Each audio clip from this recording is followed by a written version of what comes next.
தேவகோட்டை செல்வன் மாணிக்க வாசகம் நடுநிலைப் பள்ளியில் 7ஆம் வகுப்பு படிக்கிறேன். சார் சொல்லியிருந்தாங்க, நம்ம புக்கு நியூஸ் பேப்பர் எல்லாமே நல்லா படிக்கணும். நம்ம அதை படிக்க படிக்க நம்ம நல்லா படிக்க படிக்க நமக்கு பெரிய பெரிய எக்ஸாம்க்கு அது உதவியா இருக்கும். நம்ம நம்மளோட 6th ஸ்டாண்டர்ட்ல இருந்தே நம்ம படிக்க ஆரம்பிக்கணும் அப்படின்னு சொல்லியிருந்தாங்க.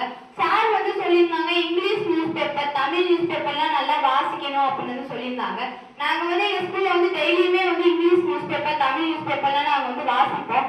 அது மட்டும் இல்லாம நாங்க அதை இன்னொருத்தவங்க வாட்சாலுமே அதை வாங்கி நாங்க வாட்சி பார்ப்போம். சார் சொன்னனால நாங்க இன்னும் அதை வாசிக்க அதிகரிக்க பாக்குறோம். அதுக்கப்புறம் நாங்க சார் சொல்லியிருந்தாங்க, ஒரு கான்ஸ்டபிள் இருந்தாங்களா. அவங்க ரொம்ப ஏழ்மையான குடும்பத்துல இருந்தவங்களா. அவங்களோட மகனை நல்லா படிக்க வைக்கணும் அப்படின்னு சொல்லி அவங்க ஆசைப்பட்டு அவங்களை நல்லா படிக்க வைப்பாங்களா. அவங்க படிச்சு அவங்க ஒரு ஐபிஎஸ் ஆபீசரா ஆவாங்களாம். அவங்க ஐபிஎஸ் ஆனாலும் அவங்க அப்பா அவங்கள பார்த்து சல்யூட் பண்ணுவாங்களா.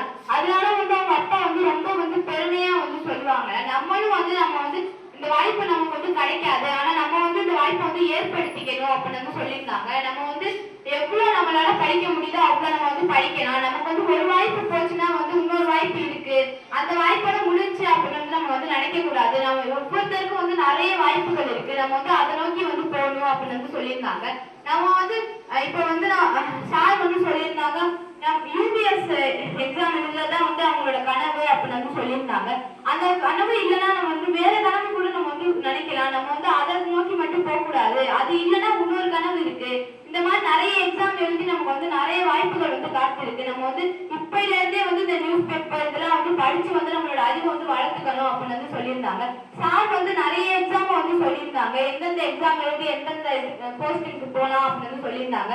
சார் சொன்னதெல்லாம் எனக்கு நல்லா புரிஞ்சிச்சு. சார் சொன்னது ரொம்ப நன்றி சொல்லிக்கிறேன். சார் சொன்னது எனக்கு பிற்காலத்துல உதவியா இருக்கும்னு நான் நினைக்கிறேன். சாருக்கு நன்றி சொல்லி நன்றி.